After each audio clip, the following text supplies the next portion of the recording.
¿Todos logran ver? Sí, listo. Ok, muy bien. Muy bien. Entonces, hoy vamos a abordar el tema de principios rectores del proceso civil y mercantil. Como sabemos, los principios jurídicos son esencias contenidas en las normas jurídicas, escritas o no escritas, y en este caso la costumbre y la jurisprudencia, ¿verdad? Era lo que les decía, todos estos principios rectores o fundamentales pues van a estar, ¿verdad? Regulados en ley, y su aplicación, si están regulados en ley, pues es obligatoria, ¿verdad? También los principios son las ideas fundamentales o básicas del derecho, que lo definen y explican ontológicamente, perdón, ¿verdad? Tienen toda una razón de ser, como vuelvo a repetir, ¿verdad? Y nos van dando como esos lineamientos específicos que necesitamos incluso para que los procesos sean válidos, ¿verdad? Con el respeto de cada uno de estos principios, también podemos hablar de validez, ¿verdad? Y que están en ley, ¿verdad? Los procesos. También se dice que los principios son la causa del derecho positivo, están en el origen del sistema normativo, ¿verdad? De nuevo, aquí recalcan la importancia de que estén regulados en ley y que si están en ley, pues su aplicación es obligatoria. Y también de los principios se establece que son las relaciones subjetivas, el hilo conductor del ordenamiento jurídico. Son los que sistematizan el ordenamiento. Entonces, también les decía que vamos a evidenciar cómo cada uno de estos principios, pues también nos va estableciendo un orden, ¿verdad? O la forma correcta, la forma legal, además, de llevar a cabo nuestros procesos. Aquí citamos al licenciado Mario Gordillo, ¿verdad? Ustedes pues tienen también el libro y pueden reforzar, ¿verdad? El conocimiento es la fuente, ¿verdad? Esta información que les estoy presentando es otro documento, pero al final está el enlace para que también ustedes lo puedan tener. Bueno, para él, licenciado Gordillo, o establece o señala que, ay, no, fíjense, vamos a ver, aquí porque me perdí. Sí, el principio. De esta manera también pueden ver la presentación. Sí, de esa manera también se puede. Listo. Ok, Sí, bueno, licenciada. entonces, entonces para ahorrar, ¿verdad? Los principios está lo que se establece como un principio dispositivo o inquisitivo. Para el licenciado Gordillo, ¿verdad? Conforme a este principio, corresponde a las partes la iniciativa del proceso. Este principio asigna a las partes mediante su derecho de acción y no al juez la iniciativa del proceso. Eso lo hablamos en la clase anterior, viene de la mano con esto de la legitimidad, ¿verdad? Que pueden tener las partes procesales para poder interponer sus demandas. Vimos que estas son como, además también es como de estas, de las excepciones previas que tenemos. Definitivamente quienes no tenemos derecho de acción, pues no podemos interponer las demandas como tal, ¿verdad? Sí tenemos que cumplir con ciertos requisitos que nos establece la ley y justamente este principio dispositivo es el que nos da esa responsabilidad a nosotros.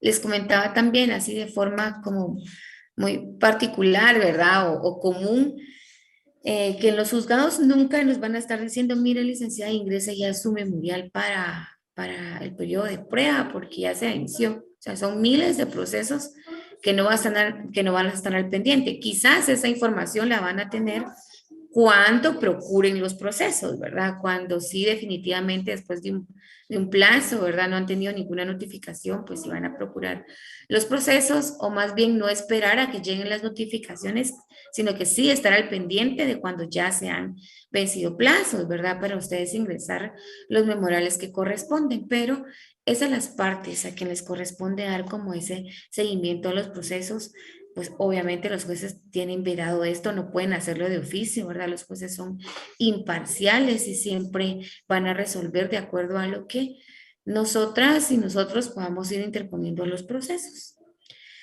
Para continuar con la lectura, son las partes las que suministran los hechos y determinan los límites de la contienda. Pues definitivamente somos los que conocemos el caso, ¿verdad? Y esto también es importante al momento que ustedes estén brindando una asesoría jurídica, tener la mayor información posible de ese caso. Las personas no, los expertos en derecho somos nosotros y nosotras, y las personas que acompañemos, pues por eso nos están buscando, entonces no nos van a compartir la información de esa forma técnica, ¿verdad? Que nosotros algunas veces queremos, porque en la asesoría nos toca también, pues nos toca, por decirlo de alguna manera, establecer o encuadrar cuál va a ser ese proceso ideal que necesitan iniciar las personas. Y los hechos, ustedes los construyen conforme a esa información que les ha brindado. Pues recordar que esta parte de poder narrar los hechos es uno de los requisitos esenciales para cualquier tipo de memorial, ¿verdad? Y como los hechos tienen que ir unidos o concatenados a un medio de prueba. Esto siempre lo voy a repetir y lo tienen que tener presente, que los procesos no se ganan con una argumentación, se ganan con los medios de prueba que puedan presentar las partes procesales. Entonces, por eso también es importante que a mayor información brinden las personas, pues van a poder construir una mejor demanda, una mejor estrategia de cómo acompañarles. Entonces, esta es la importancia de los hechos, ¿verdad? Solo nosotros somos los que conocemos, ¿verdad?, cuáles van a ser, y que por lo tanto existe esa litis y la vamos a poner en conocimiento de los juzgados. También, conforme a este principio, se aplican los aforismos romanos de nemo iudix sine actore y ne procedat iuri ex officio. No hay jurisdicción sin acción. ¿Verdad? De acuerdo a la información que les estén presentando, de acuerdo a la problemática que les presentan, ustedes determinan, ¿verdad?, cuál va a ser ese proceso que van a ingresar. Si ese proceso es materia del juicio ordinario o materia del juicio oral, del juicio sumario, si es un ejecutivo, etcétera, ¿verdad? Poder determinar eso. Y una vez determinada, pues poder presentar la demanda que corresponde, ¿verdad?, ante el juzgado específico, y que puedan entrar a conocer su proceso.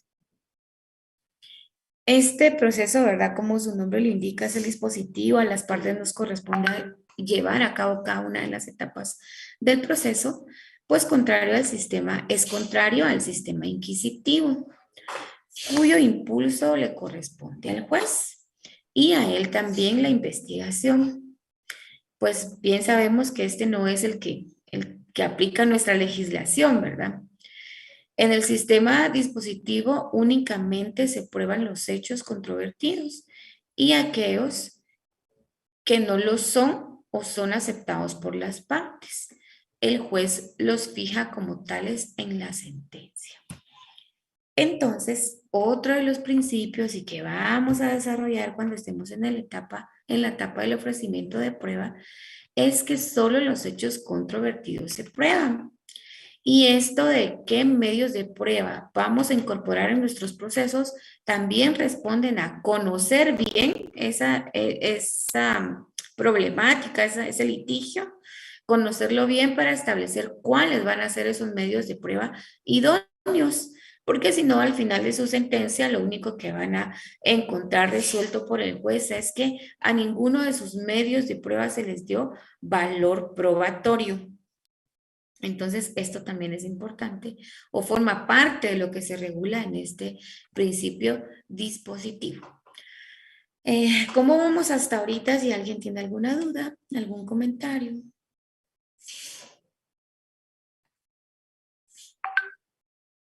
Ok, entonces vamos a continuar. Solo quiero ver. Ok.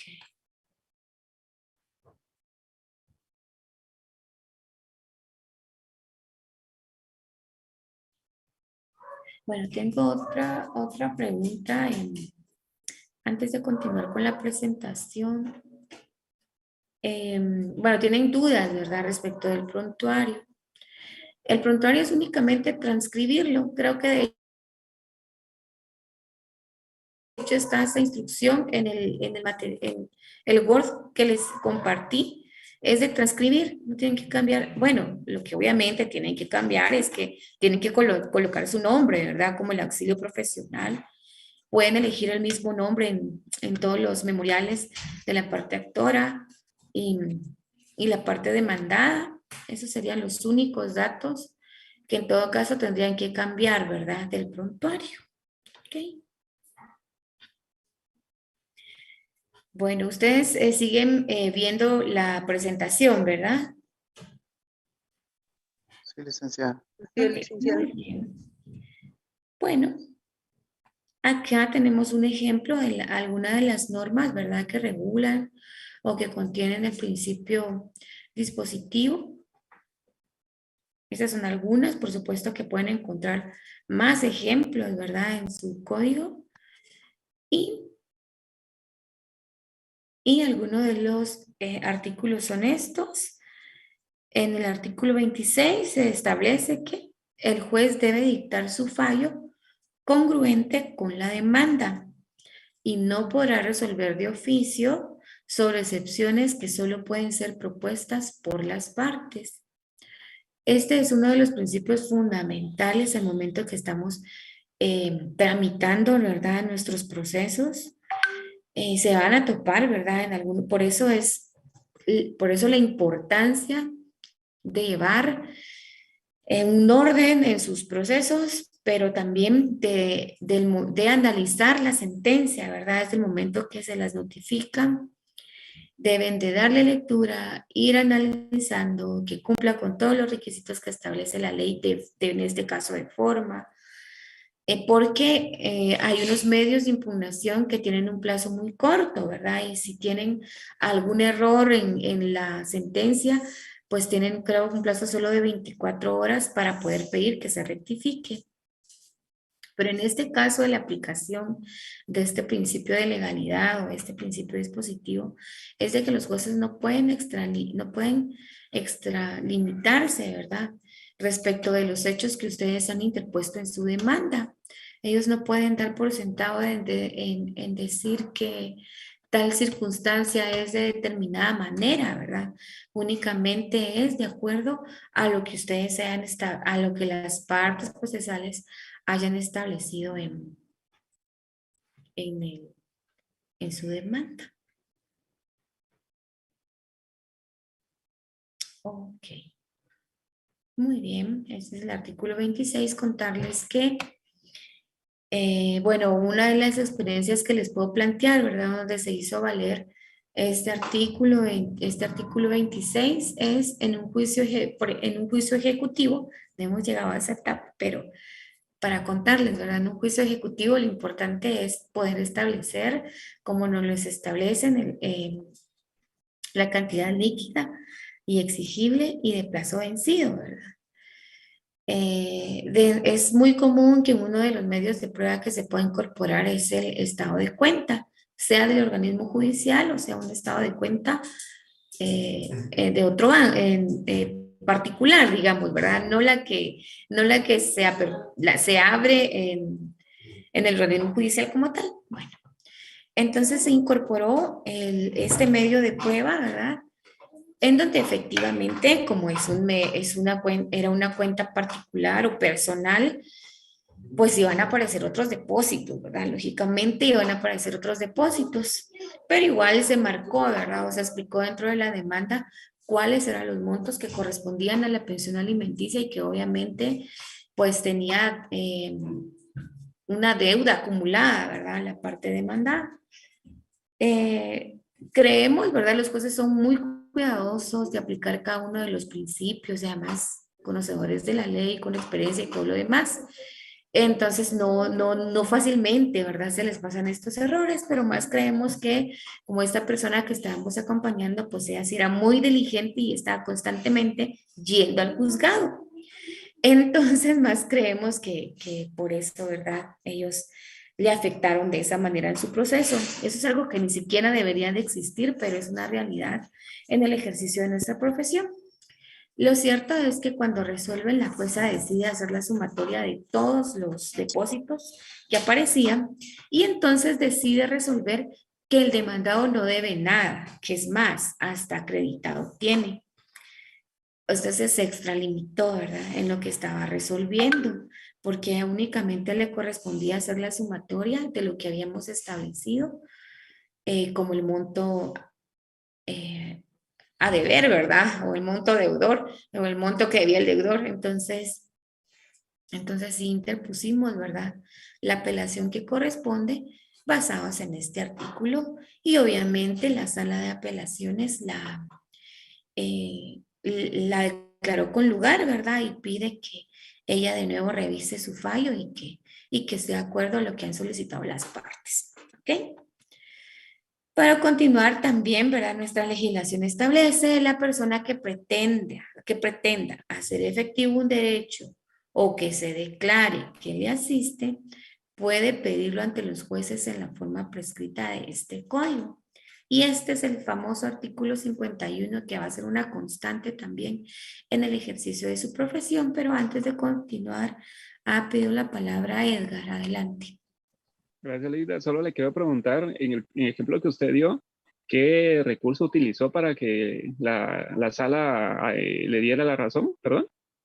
Es el de apelación. Gracias. Ok.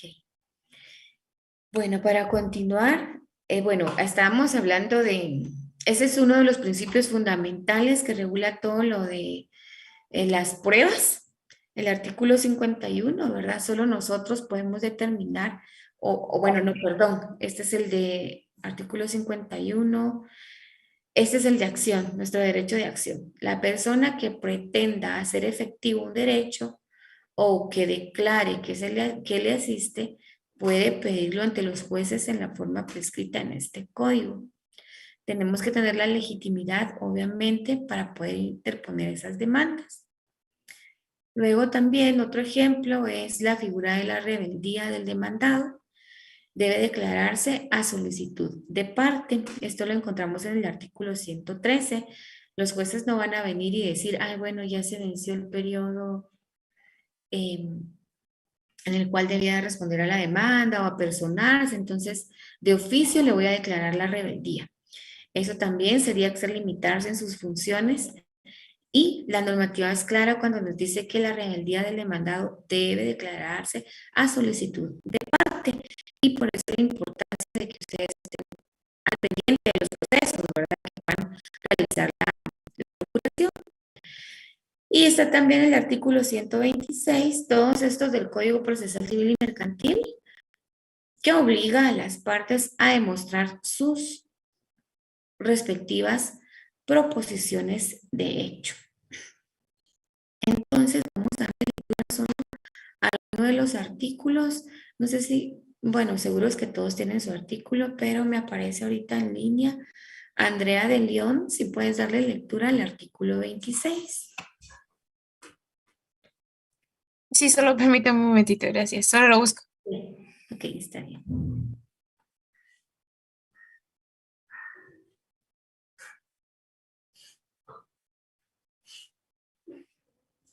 Luego también, bueno, me aparece conectado Perdón, el 26 me dijo, ¿verdad? el 26, sí. Ok.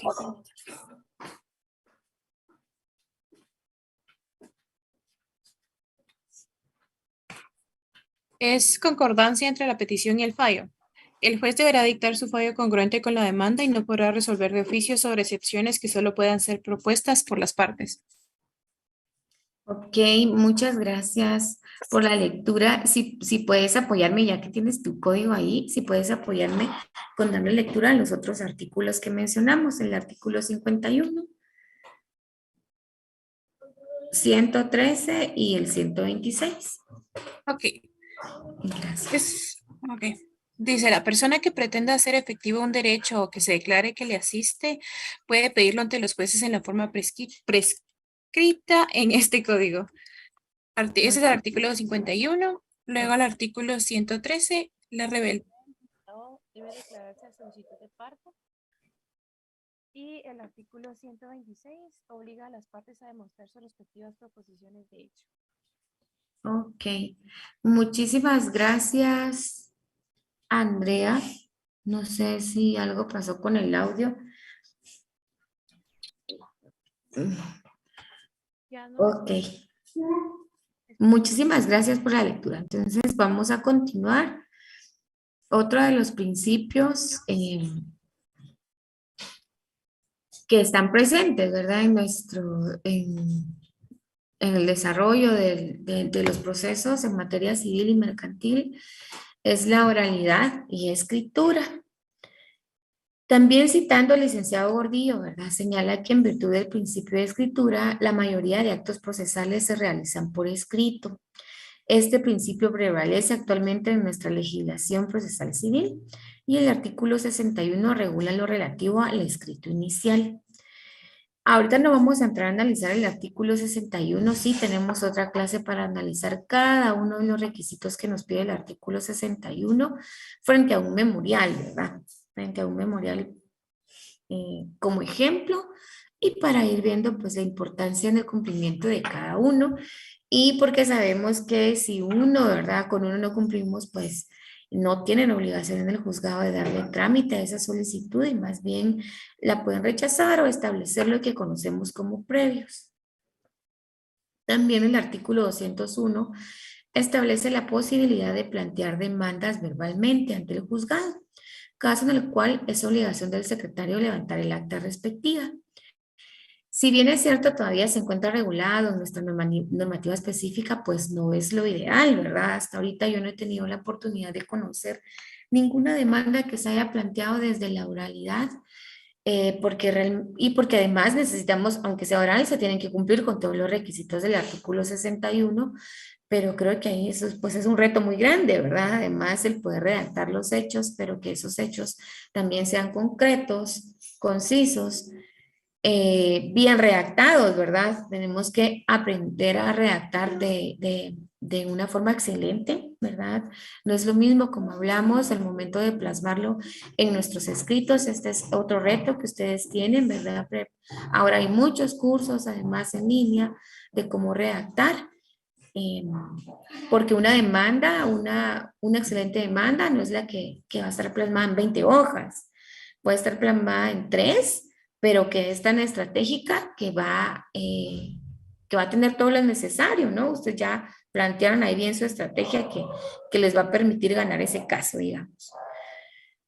También hacer la reflexión que no todos los casos se ganan, un poco ir cambiando eso, ¿verdad? Lo que nos piden es brindar el acompañamiento legal, o por lo menos para ejercer el derecho de defensa, es cumplir con ese requisito constitucional que tengan, ¿verdad? El auxilio profesional.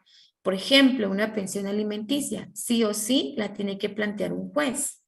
Lo que nosotros podemos ir contribuyendo, aportando es sí esos medios de prueba ideales, ¿verdad? Para que la otra persona no litigue, ¿verdad? De mala fe, sino que realmente se logre establecer cuáles son los ingresos de esas personas, ¿verdad?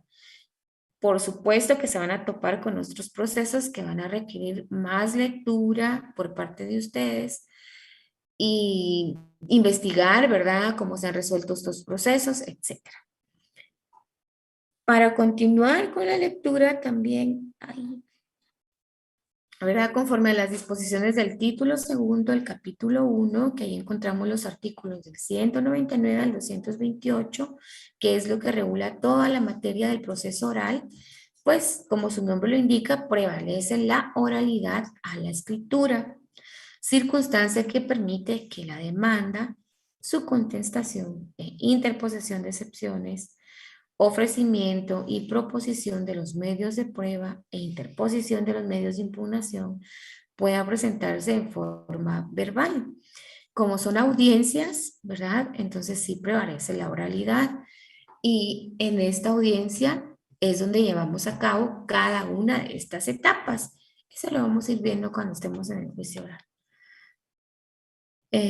Para continuar, también contamos con el principio de inmediación y concentración.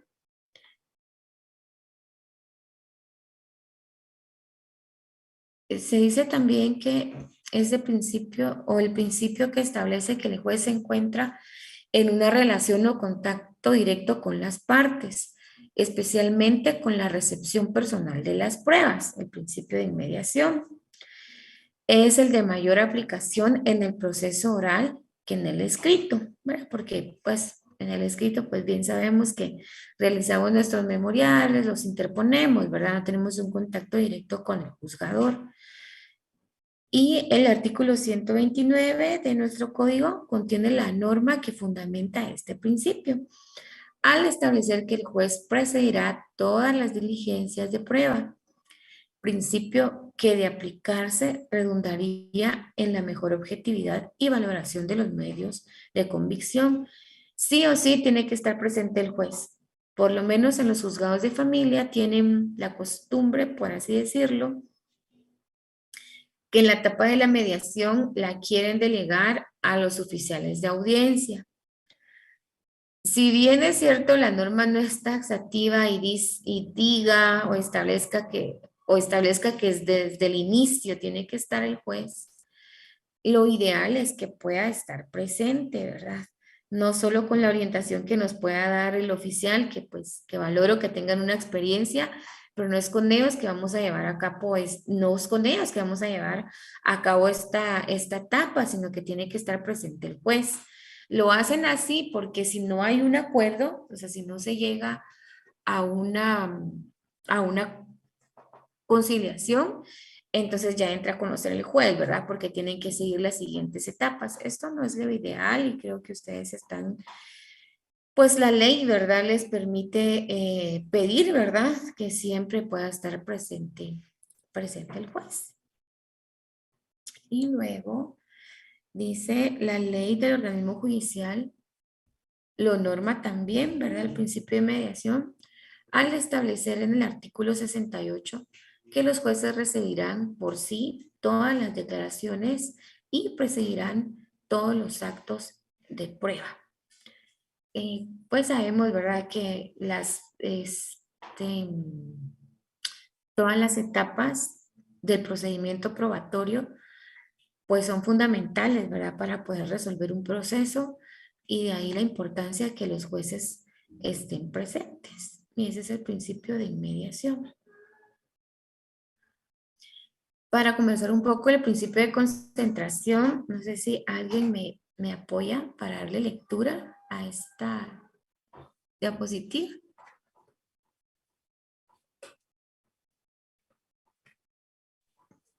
Con mucho gusto, Lick. Bien, Ana. Principio de concentración. Con este principio se pretende que el mayor número de etapas procesales se desarrollen en el menor número de audiencias. Se dirige a la reunión de toda la actividad procesal posible en la menor cantidad de actos con el objeto de evitar su dispersión.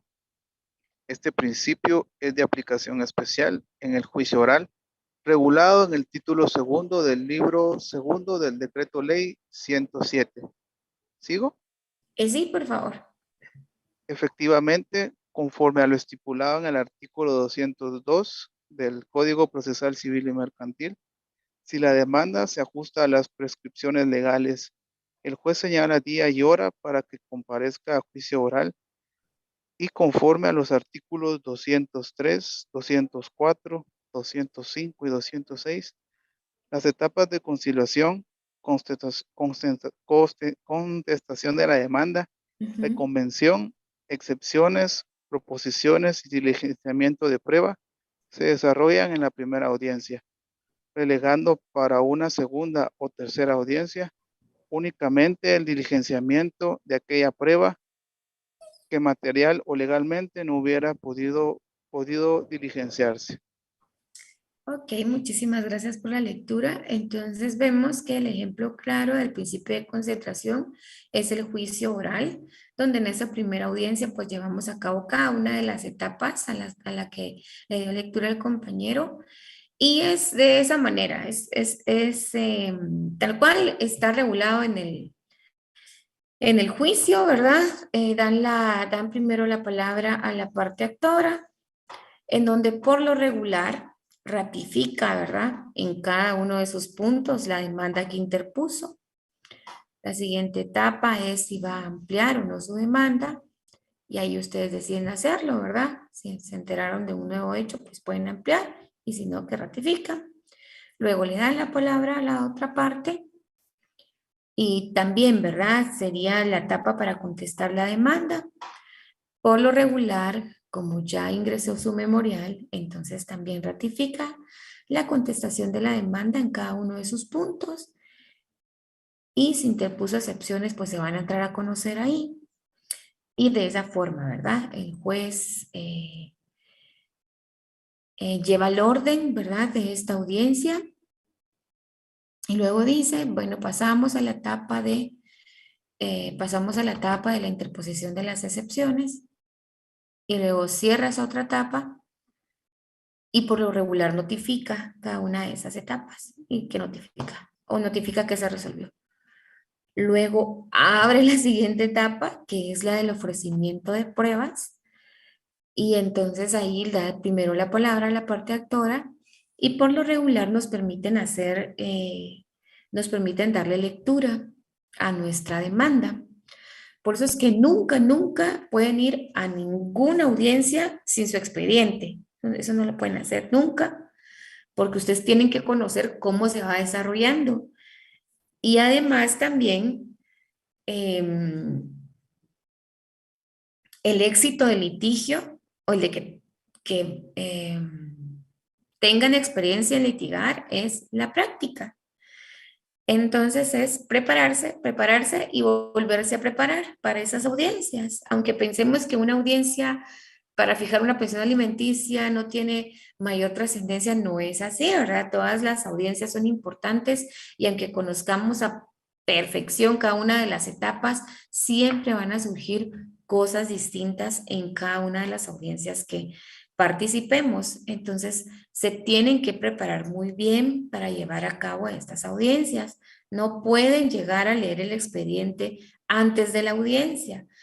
En la práctica eso pasa, pero eso pasa con el Ministerio Público, eso podría pasar con la Defensa Pública Penal, porque son instituciones grandes, ¿verdad? Son instituciones que conocen de todos los procesos que interponemos cada uno de los abogados y de las abogadas, y ellos pues sí, obviamente por mora judicial, por cantidad excesiva de trabajo, y no van a tener tal vez la posibilidad de hacerlo. Entonces, muchas veces va a ser en ese momento, o audiencias previas, ¿verdad? Entonces, eso nos puede pasar a nosotros. Tenemos que prepararnos muy bien y tener presente pues cada uno de nuestros expedientes para poder llevar a cabo bien esa audiencia. Después se lleva a cabo todo este proceso de las pruebas. Entonces el juez ahí sí ya da por finalizada la audiencia, porque está en la última etapa de dictar sentencia. Entonces se da por finalizada la audiencia. Esta es la materia en la que van a poder tener la oportunidad de la oralidad. Lo ideal es no leer, ¿verdad? Sino que puedan de la mejor manera, ¿verdad? Dar a conocer su idea o sus criterios apegados a la ley, obviamente, al juez, ¿verdad? Para que pueda resolver de la mejor manera. También dentro de esta materia tienen la oportunidad de interponer los medios de impugnación, ¿verdad? Que se establecen. En la apelación, ustedes tienen la oportunidad de estar frente, ¿verdad? A los magistrados que conforman esa sala, y también pueden hacerlo, bueno, mejor dicho, lo van a hacer de forma oral, ¿verdad? Entonces, el también prepararse cuando estén en esa etapa. Ahora creo que la facultad también tienen un curso como de oratoria forense, ¿verdad? Una cuestión así. Eso es importante, es muy importante en el desarrollo de la profesión. Igual no saben qué proceso civil les va a llevar hasta una etapa de interponer un amparo, y si interponen un amparo, pues sí van a tener la oportunidad de estar frente a los magistrados, ¿verdad? Pero de la Corte de Constitucionalidad, y pues como parte procesal, pues pueden pedir que esa audiencia se lleve a cabo, ¿verdad? Porque vamos a ver ahí uno de los artículos que regula que las audiencias podemos evacuarlas de forma escrita. Pero lo ideal es que puedan hacerlo de forma oral, ¿no? Y ustedes ponerse, pues, esos retos, ¿verdad? Para poder argumentar frente a los magistrados. Obviamente eso requiere que ustedes se preparen muy bien, pero esta materia también puede llevarnos hasta estas etapas. Muy bien. Ok.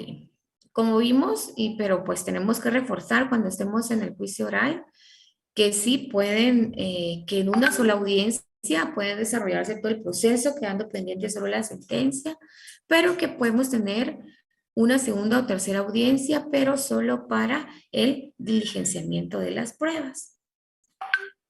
Bueno, ese es el principio de legalidad,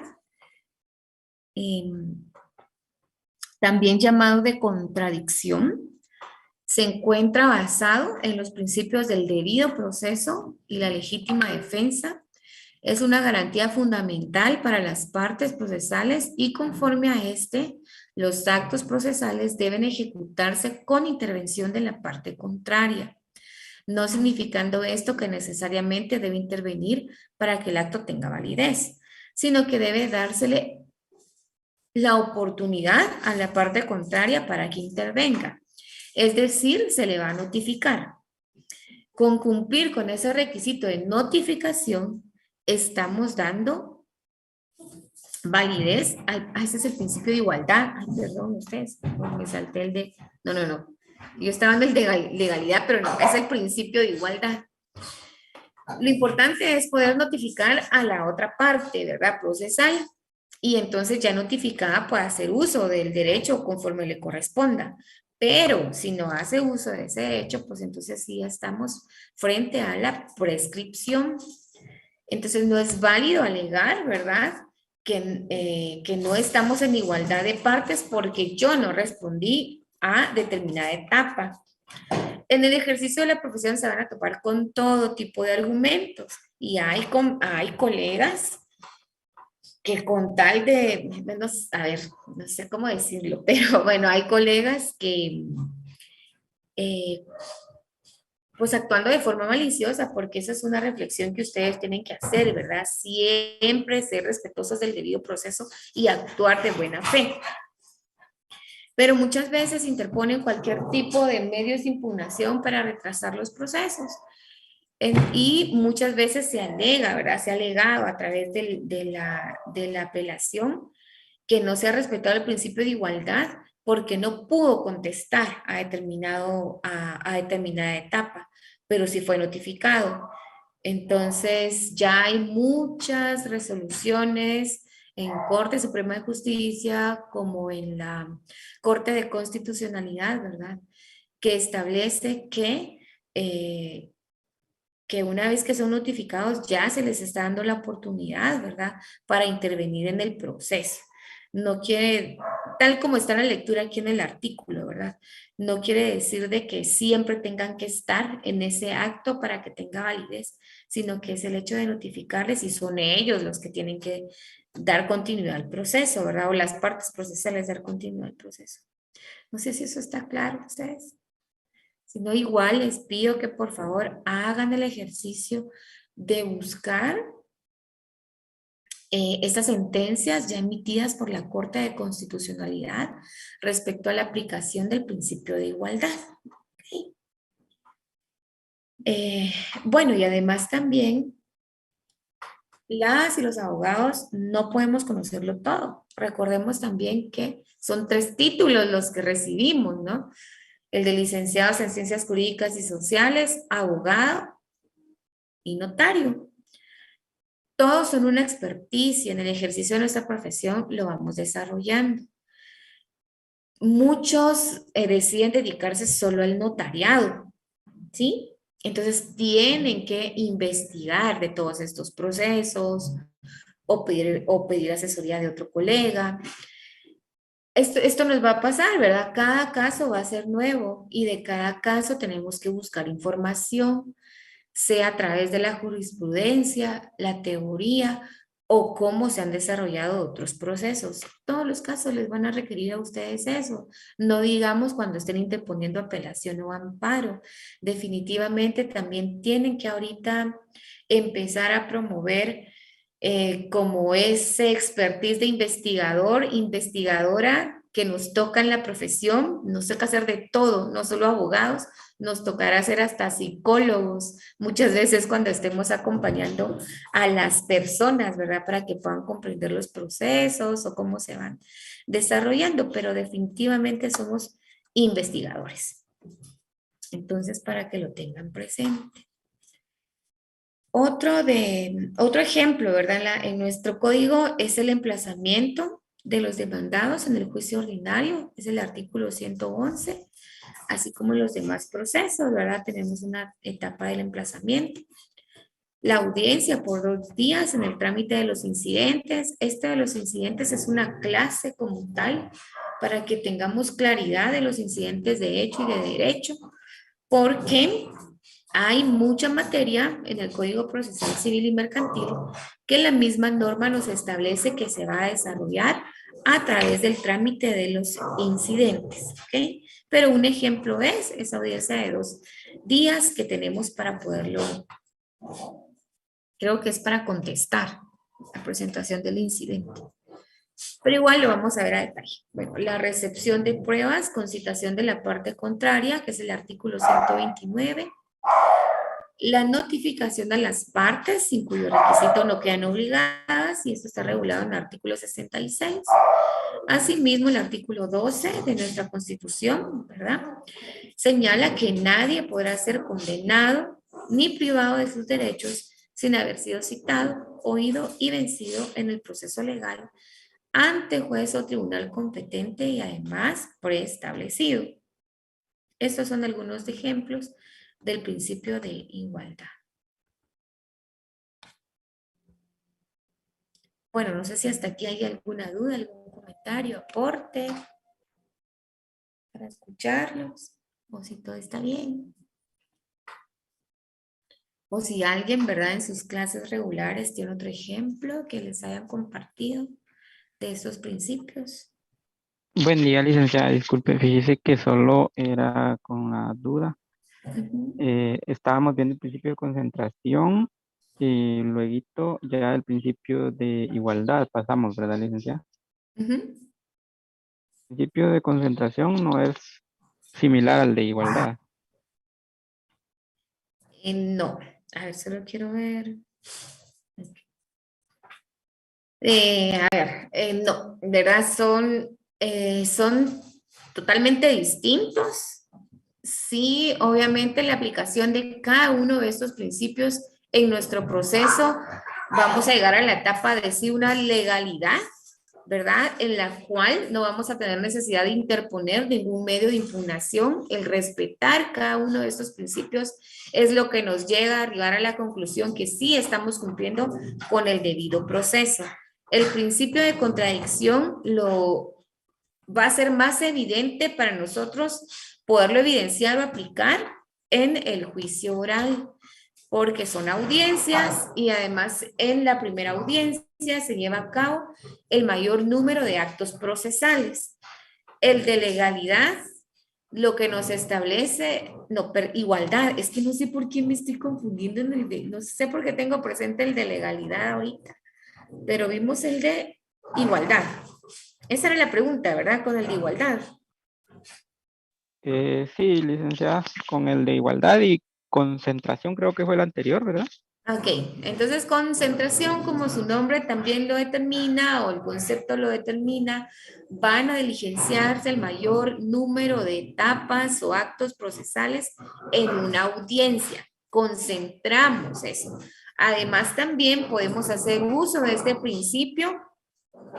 Si estamos todos en audiencia, todos los que debemos de estar, todas las partes procesales, hacer una petición sobre la base de este principio de concentración. Ay, solo permítanme un momento.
Aquí. Bueno, muchas gracias por la espera y, bueno, el principio de igualdad. El principio de igualdad, como dimos lectura, o también llamado de contradicción, se encuentra basado en los principios del debido proceso y la legítima defensa. Todas las partes procesales tienen los mismos derechos, ¿verdad? Los jueces no pueden ser parciales, sino que todo es común para ambos, ¿verdad? Para los plazos son comunes para todas las partes. Y lo que se establece para es que, o por qué se relaciona también con la legítima defensa, porque tenemos los mismos derechos, o sea, no podrían dejar de notificar a una de las partes, por ejemplo, ¿verdad? Eso es lo que se refiere al principio de igualdad. Las partes procesales somos iguales ante la ley y se nos deben de establecer los mismos derechos, pero también las mismas obligaciones, ¿verdad? Y aquí pusimos algunos de los ejemplos. No sé si con esta explicación estamos bien, compañero. Sí, Vale. licenciada, muchas gracias. Me queda claro que el principio de concentración entonces es en el que se concentra el mayor número de etapas y actos, según usted me indicó. Ese podría ser tal vez, licenciada, un ejemplo de una demanda sumaria. De una demanda sumaria. El ejemplo más claro en donde podemos encontrar el principio de concentración es en el juicio oral, porque así nos lo establece. En las demandas sumarias no tenemos, a ver, es que ya entendí, ya comprendí por dónde es que va la duda. El juicio sumario es porque los plazos son más cortos, pero no es que tengamos menos etapas. No, sino que cada una de las etapas las vamos desarrollando. El principio de concentración se refiere a que en una sola audiencia vamos a conocer diferentes etapas del proceso, pero un juicio sumario no es un ejemplo del principio de concentración, definitivamente no. Un ejemplo sería el juicio oral, porque en una sola audiencia llevamos a cabo el mayor número de etapas procesales. ¿Sí? El sumario no. Ese no, definitivamente. Para mí, no. Pero no sé si ustedes tenían ese ejemplo también. Muchas gracias, licenciada, me queda claro. Ok. Ok, y luego está, este creo que ya lo... Ay, usted ya me perdí. Principio de igualdad. Ok. Luego, el principio de bilateralidad y contradicción. También citando de nuevo al licenciado Gordillo, lo equipara, permítame, solo voy a poner a cargar esto, lo equipara también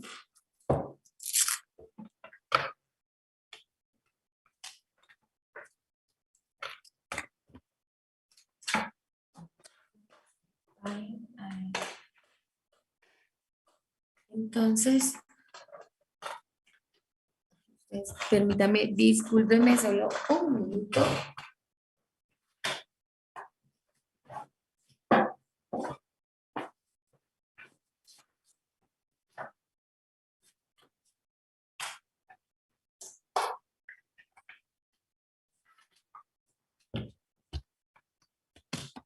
Ya. Ok. Es que está marcando la carga aquí. Ok, entonces para continuar está el principio de bilateralidad y contradicción.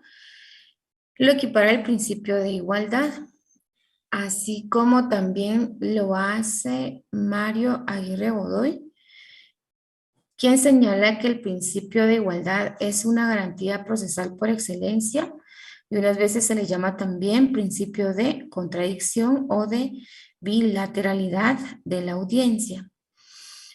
A ver, aquí lo que hacen los licenciados es que hacen un símil, ¿verdad? Hacen una relación del principio de bilateralidad y contradicción. Definitivamente, ¿verdad? Tienen que estar todas las partes procesales dentro del proceso, la parte demandada, la parte actora, y cómo cada una de ellas va interponiendo, ¿verdad? Los hechos o las pruebas para ir dando una solución a ese litigio, a ese conflicto. Todos tenemos los mismos derechos, por eso entiendo que puedan hacer esa comparación con el principio de igualdad. Tenemos los mismos derechos, los mismos plazos comunes. No podemos, por ejemplo, adelantarnos a una etapa procesal, ¿verdad? Debemos de cumplir con el debido proceso.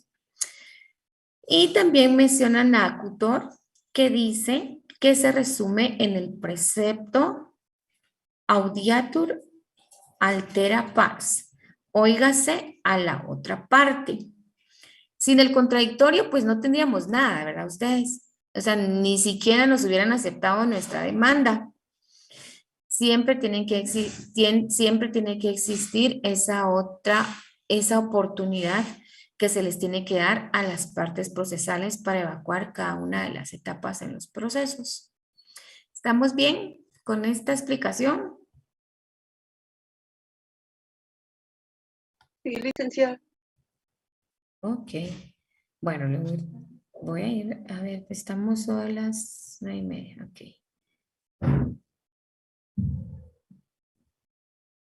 Bueno, los principios, ¿verdad? También tienen, es que aquí esto no.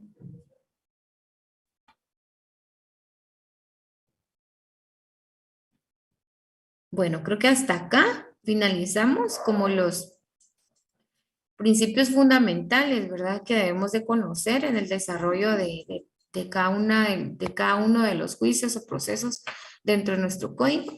Y vamos a pasar al tema de proceso y procedimiento. Según David Lascano, el proceso siempre supone una litis o litigio o conflicto. Entendido no solo como efectiva oposición de intereses o desacuerdo respecto de la tutela que la ley establece, sino a la situación contrapuesta de dos partes respecto de una relación jurídica cualquiera, cuya solución solo puede conseguirse con intervención del juez. Esto es lo que pues, tratadista denomina como proceso, el que va a existir, pues esa controversia, ¿verdad? Que necesitamos que se resuelva y va a ser ante el juez y que esto tiene su fundamento en el artículo que leímos, que es el 51, ¿verdad? Quien considere que tiene un derecho, que le asista y etcétera, pues lo puede hacer valer, ¿verdad? De acuerdo a lo que regula la ley. Ahora, ¿qué es el procedimiento? Y el procedimiento, como bien sabemos, y siempre nos lo recalcan en las clases regulares, es parte del proceso, en tanto que constituye una serie o sucesión de actos que se desarrollan en el tiempo de manera ordenada de acuerdo a las normas que lo regulan. Y nosotros cuando estemos viendo los expedientes, vamos a poder comprobar, ¿verdad?, cómo llevamos a cabo el procedimiento de cada uno de los juicios en nuestro código. Vamos a poder ir evidenciando que efectivamente se realiza tal y como nos lo establece nuestro código respecto al juicio ordinario, juicio oral, juicio sumario, las ejecuciones, ¿verdad? Cada una de las clases de ejecuciones y los medios de impugnación. Eso es el procedimiento. Pues los procesos, ¿verdad? También tienen una naturaleza jurídica. Para el licenciado Gordillo, él señala las siguientes teorías sobre la naturaleza jurídica del proceso. En teoría, ¿verdad? El proceso es un contrato proveniente del derecho romano y con auge en el siglo XVIII, para la cual el proceso es un acuerdo de voluntades y por ende un contrato que une a las partes con los mismos efectos que una relación contractual. Pues a simple lectura evidenciamos que esta naturaleza jurídica no es la que se aplica, ¿verdad?, a la legislación nuestra, ¿verdad? Para continuar en la literal B, el proceso es un cuasi contrato. Considera que el proceso es un contrato imperfecto, en virtud de que el consentimiento de las partes no es enteramente libre. Por ende, es un cuasi contrato. Este tampoco aplica, ¿verdad?, a nuestra legislación. Y por último, bueno, creo que hay otros. En la literal C leemos: el proceso es una relación jurídica. Es la doctrina dominante y sostiene que el proceso es una relación jurídica porque los sujetos procesales, que en este caso va a ser el actor, demandado y juez, se encuentran ligados entre sí e investidos de facultades y poderes que les confiere la ley, unos con relación a otros. Como bien dice que es el predominante, igual vamos a dar lectura a los siguientes. ¿Quién me quiere apoyar para darle lectura a esta diapositiva? Muy bien, Brenda, adelante. Literal D. El proceso es una situación jurídica para esta teoría. Las partes no están ligadas entre sí, sino que se encuentran sujetas al orden jurídico en una situación frente a la sentencia judicial.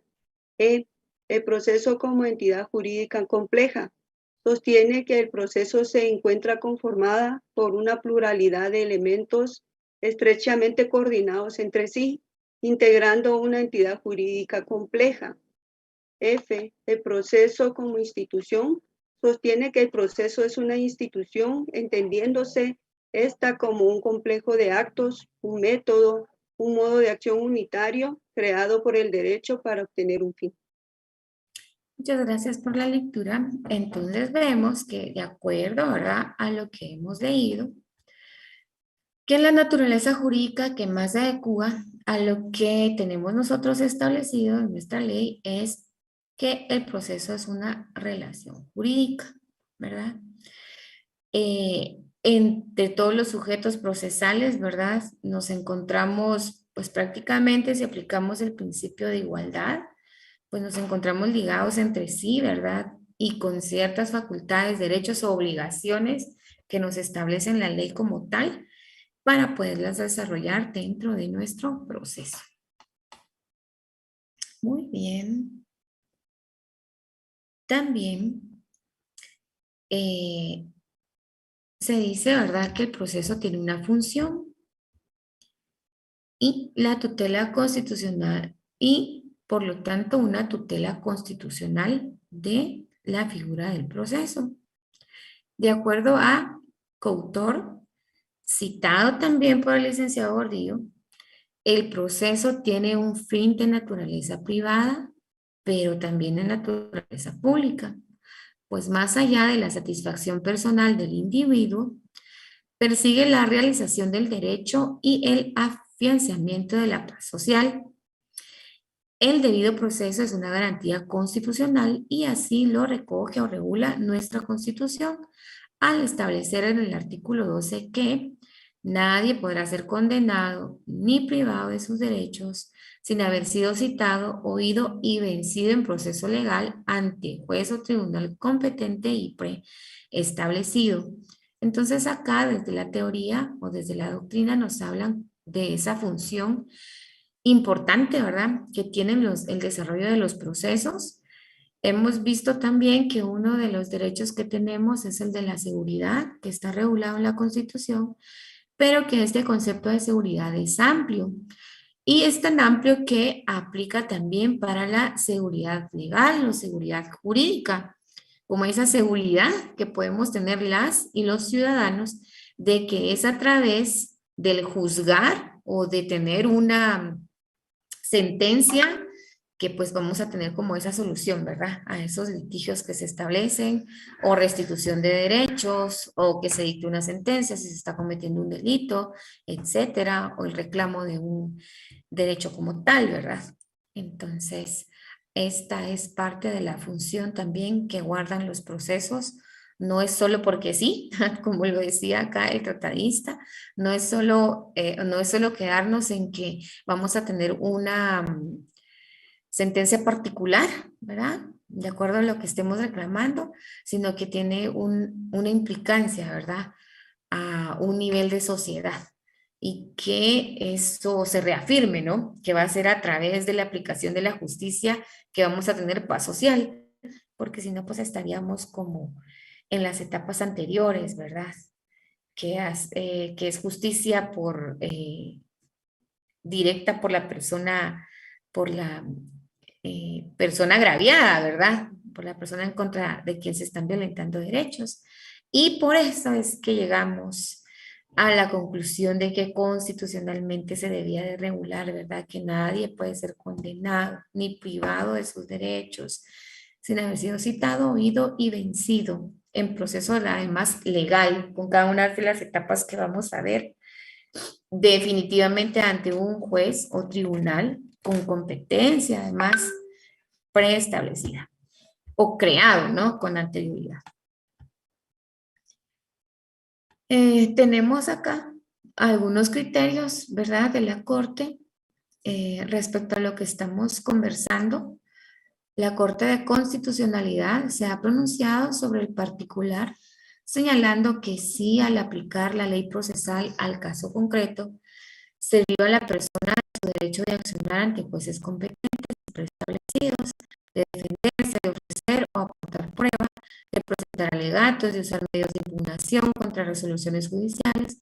Entonces se estará ante una violación de la garantía constitucional del debido proceso. Asimismo señala que cabe hacer énfasis en el hecho de que dicho principio no se agota con el solo cumplimiento de las fases que conforman los procesos, cualquiera que sea su índole, pues es necesario que en cada una de ellas se respeten los derechos que la ley confiere a las partes de acuerdo al derecho que ejercitan. Aquí también, bueno, un poco más como de reflexión, ¿verdad? No es solo cumplir con cada una de las etapas, sino que cada una de esas etapas cumpla con el debido proceso, que se haya establecido el principio de igualdad de cada uno, y si no, pues impugnar. De ahí que en la sustanciación de un proceso bien podrían consumarse todas las etapas necesarias para su tramitación, pero si en una o varias de ellas se impide o veda a las partes el uso de un derecho, ello se traduce en violación del derecho del debido proceso. Ahí en la presentación tienen sobre qué expedientes, ¿verdad?, se han dictado estas sentencias de la Corte. Y por último, este es el enlace en donde pueden encontrar más información sobre cada uno de estos principios. Muy bien, entonces hemos abordado solo una presentación. Seguro es que para la otra clase vemos la siguiente entonces, porque ya hablamos directamente de los tipos de procesos. Es-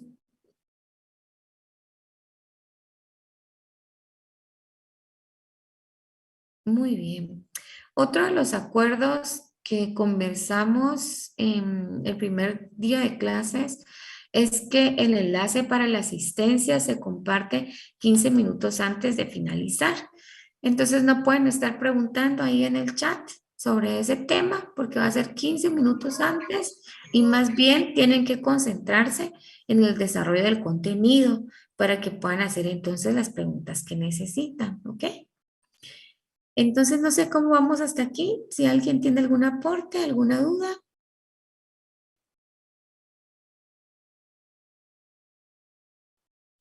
¿Qué tal, Ida? Perdón, solo le quería, bueno, es como una sugerencia. Lo que sucede es de que cuando usted estuvo explicando la función, yo me perdí completamente por estarle poniendo atención a la asistencia. Entonces, si fueran tan amables de poder dejar tal vez este lapso para poder llenarla, y así cuando usted esté disertando, nosotros entregarnos completamente a la explicación. Fíjense que a mí me quedó la duda en cuanto a que es una Ok. naturaleza privada y pública, pero porque persiga, ¿qué dijo? Perdón, Naturaleza privada o pública. Espera, voy a volver privada y a leer. pública, ajá, y Ah, explicó ahí que persigue algo, pero ahí fue donde me quedé. mediación y a ver. Estamos en la naturaleza, estamos en la naturaleza jurídica, ¿verdad? Del proceso. En la función, Ah, precisamente en en la la función. función, ok. En la función, ok. Ok. ¿Cuándo, si quieres, voy a volver a compartir igual?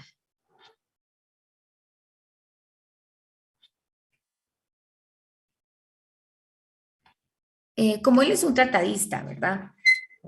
Y esta es doctrina, teoría o el análisis que tienen respecto a estas instituciones, ¿verdad? Del derecho civil y mercantil. Para Couture, sus análisis y todo, ¿verdad? Respecto al proceso que tiene un fin de naturaleza privada. Él le llama naturaleza privada porque efectivamente pues son las partes procesales van a ser particulares, por decirlo así, o sea, son personas que han decidido pues iniciar el litigio y que si bien es cierto, lo van a presentar ante el juez, esta es una problemática que es solo de las partes procesales, ¿sí? No trasciende, digamos, no trasciende o esto no se le, o esto no es lo que procede si vamos a presentar un juicio igual. O sea, se queda a un nivel particular. Tal vez es lo que él utiliza es como este término privado, ¿verdad? Porque además también hay otros principios, ¿verdad? De que no podemos estar como divulgando los procesos o cómo se resolvieron, o el derecho a la privacidad, etcétera.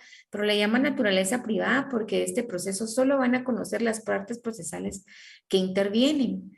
Pero entonces él viene y analiza que también es de naturaleza pública, porque más allá de satisfacer personalmente, ¿verdad? A cada una de esas partes procesales en la resolución de su conflicto, también persigue la realización del derecho y el afianzamiento de la paz social. Entonces aquí ya trasciende a lo público, ya nos afecta, por decirlo así, o tiene implicancia en toda la sociedad. Porque lo que busca también es un proceso, es reafirmar que sí, efectivamente, estamos en un estado de derecho, porque a través de resolver mi juicio es que me restituyeron, ¿verdad? Las violaciones o en fin, cualquier cosa que se haya dado. Esa es la reflexión que él hace respecto a la función que tienen los procesos. No sé si estamos bien. Muy amable, Lida, muy formal. Explicación. Algo más me habían preguntado, pero también ya se me fue. Entonces, tengamos presente que tengamos presente que el enlace de asistencia se va a compartir hasta 15 minutos antes de que termine nuestra clase. Y también por acá Porque estoy viendo si alguien no había notado algo en el chat. Creo que no, dudas no hay. Solo ahorita por último está la de Alberto, que nos pide, ¿verdad?, ampliar proceso, procedimiento o acto procesal. Fíjense que esta es la presentación que tengo para la siguiente clase. Quiero ver si la tengo por acá y se los voy a presentar.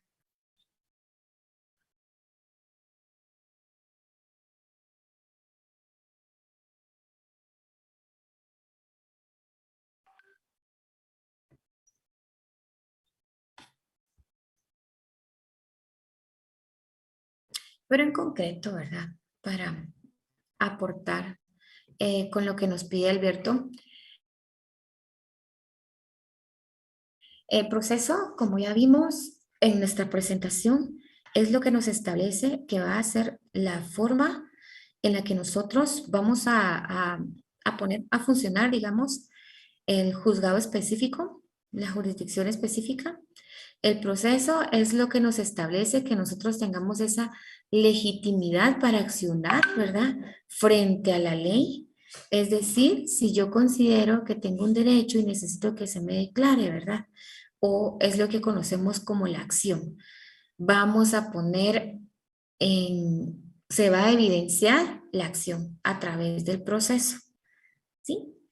El procedimiento, como vimos, es parte del proceso. El procedimiento es lo que nos va a decir cuáles son esas etapas que vamos a llevar a cabo. Por ejemplo, en el juicio ordinario, interponemos nuestra demanda, de ahí el procedimiento nos dice que tenemos un plazo para contestarla, de ahí el procedimiento también nos establece que tenemos un plazo para poder interponer excepciones, que tenemos un plazo para que se abra prueba. Son todas estas etapas del procedimiento.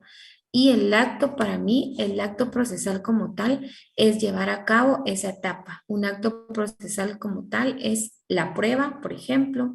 Un acto procesal puede ser también la facultad que tienen los jueces para decidir si van a dictar un auto para mejor fallar. Un acto también puede ser el que se dicte esa sentencia.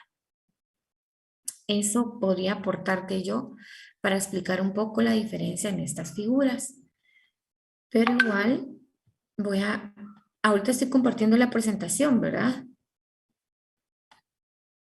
Sí, Lita. Sí, ok. Entonces quiero regresar a esa parte de aquí, a esta parte del proceso.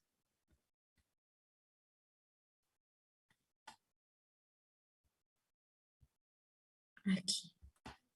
Bueno, y si gustas vamos a darle lectura de nuevo al concepto que les estoy presentando ahora, ¿verdad?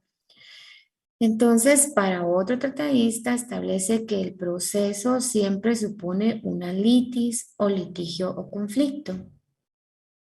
Entendido este no solo como efectiva oposición de intereses o desacuerdo respecto de la tutela que la ley establece, sino la situación contrapuesta de dos partes respecto de una relación jurídica cualquiera cuya solución solo puede conseguirse con intervención del juez. Este es el proceso, o sea, la vía, la forma en que nosotros vamos a hacer valer, ¿verdad?, que se declaren nuestros derechos. Y esto lo vamos a hacer con la intervención de un juez. El procedimiento, como dije, es parte del proceso, en tanto que constituye una serie o sucesión de actos que se desarrollan en el tiempo de manera ordenada, de acuerdo a las normas que lo regulan, como un ejemplo que vimos de las etapas, pero como también cada una de esas etapas tiene un plazo. Y el acto es cada institución como tal, cada figura como tal, como los ejemplos que les indicaba. A ver, ¿qué otro acto tenemos? Además de esos que son muy obvios, ¿verdad? Cada una de las etapas. No sé si alguien me puede apoyar y tenga presente un ejemplo de un acto procesal como tal.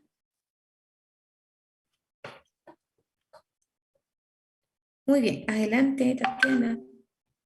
Licenciada, disculpe, solo para indicarle a los chicos que ya voy a cerrar el enlace de asistencia por si alguien no lo ha hecho, por favor hágalo de una vez. Bueno, entonces mis estimados y estimadas, espero haber apoyado para resolver las dudas o las preguntas que nos han planteado. Ha sido un gusto para mí compartir este espacio. Deseo que se encuentren muy bien. Ni siquiera les pregunté cómo regresamos de vacaciones de lleno a la clase, pero yo espero que todos hayan tenido un excelente descanso, ¿verdad? De renovar energías ahí. Deseo que estén muy bien en sus clases regulares, que tengan una excelente semana y entonces nos vemos el próximo domingo. Y domingo, licenciada, muchas gracias. Que estén muy bien. Feliz día, Ligda. Buen día, licenciada.